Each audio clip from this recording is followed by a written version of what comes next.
पर फिर से खड़ा करना चाहता हूं, उस काम में लगा हूं। महर्षि भागवत कहते हैं कि जिंदगी में 85% बीमारियों को हर व्यक्ति स्वयं ठीक कर सकता है। तो अब तक जो मैं बात कर रहा था कल तक, वो 85% वाला हिस्सा था। इसमें से आपको कोई भी बात ऐसी नहीं लगी होगी जो किसी विशेषज्ञ की मदद से करनी पड़े। अब तक मैंने जितना भी आपको बताया है वो सब इतनी सरल और सहज बातें हैं जो आप स्वयं कर सकते हैं। आज मैं आपको 15% वाले हिस्से की बात करूंगा। जो बचा हुआ 15% हिस्सा है जिसमें किसी विशेषज्ञ की जरूरत है, वो वाली बात आपसे शुरू करूंगा। लेकिन आज आप महसूस करेंगे व्याख्यान खत्म होने के बाद कि अरे ये 15% भी हम कर सकते हैं। भागवत जी की यही खूबी है। वो ये मानते हैं कि दुनिया का हर व्यक्ति विशेषज्ञ हो सकता है, और वो ये भी एक जगह लिखते हैं कि मैं अकेला भागवत नहीं, मेरे बाद और भी हो सकते हैं। वो ये कहते हैं कि जो व्यक्ति भी अपने शरीर का सूक्ष्म अवलोकन कर सके, ऑब्जर्वेशन, सूक्ष्म माइक्रो लेवल पे, वो सभी विशेषज्ञ हो सकते हैं। तो विशेषज्ञ चिकित्सा के स्तर पर आज मैं उनका एक अध्याय आपके सामने लेता हूं। ऐसे उन्होंने लगभग 40 से ज्यादा अध्याय लिखे हैं, उसमें से एक मैं शुरू करता हूं। भागवत जी ये कहते हैं कि जब विशेषज्ञ चिकित्सा की बात आए, गंभीर रोग जैसे कैंसर है, डायबिटीज है, अर्थराइटिस है, तो इसमें वो कहते हैं कि भगवान ने, प्रकृति ने ऐसी व्यवस्था बनाई है कि विशेष गंभीर रोगों की चिकित्सा भी आप बहुत आसानी से, सहजता से कर सके। उसमें से उन्होंने एक जगह लिखा है कि इस पूरे ब्रह्मांड में, पूरी प्रकृति में ऐसी कई चीजें हैं जो एक साथ वात, पित्त और कफ तीनों को ठीक करने की शक्ति रखती है। एक साथ बहुत कम चीजें ऐसी हैं प्रकृति में जो वात, पित्त, कफ तीनों को एक साथ ठीक रखें। कुछ चीजें ऐसी हैं जो वात को अच्छा रखेंगी, कुछ चीजें ऐसी हैं जो पित्त को अच्छा रखेंगी, कुछ चीजें ऐसी हैं जो कफ को अच्छा रखेंगी। वात को अच्छा रखने वाली सबसे अच्छी चीज जो आपके घर में है वो है तेल। तेल वो जिसमें आप सब्जियां बनाते हैं। तेल वो जिसमें आप सब्जियां बनाते हैं। तो सबसे अच्छी चीज वो बोलते हैं कि तेल है, जो वात को हमेशा समभाव में रखता है, समानता में रखता है, वात को बढ़ने नहीं देता।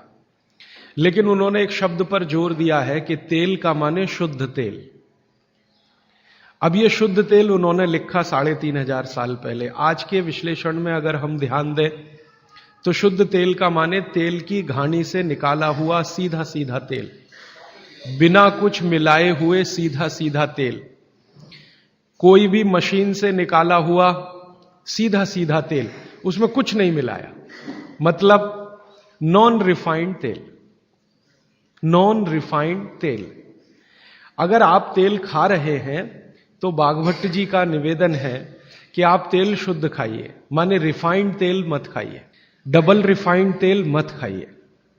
अब आप कहेंगे जी क्यों नहीं खाएं, डॉक्टर तो यही बोलते हैं कि रिफाइंड खाओ, डबल रिफाइंड खाओ तो आपको हृदय घात नहीं आएगा, वगैरह वगैरह। ये जो रिफाइंड तेल है, मैंने इनको देखा है कैसे रिफाइंड किया जाता है। आप भी देख लें, कभी मौका मिले तो बहुत अच्छा होगा। किसी भी तेल को रिफाइंड करने में 6 से 7 केमिकल इस्तेमाल होते हैं, और डबल रिफाइंड करने में 12 से 13 केमिकल इस्तेमाल होते हैं। वो सब केमिकल मनुष्य के द्वारा बनाए गए हैं प्रयोगशाला में। भगवान का बनाया हुआ एक भी केमिकल तेल को रिफाइंड नहीं कर सकता।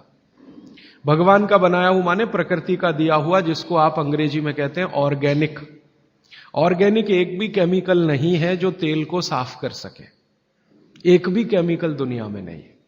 जितने भी केमिकल तेल को साफ करने के लिए उपयोग किए जाते हैं वो सब इनऑर्गेनिक है, और इनऑर्गेनिक केमिकल ही दुनिया में जहर बनाते हैं, और उनका कॉम्बिनेशन जहर की तरफ ही लेके जाता है।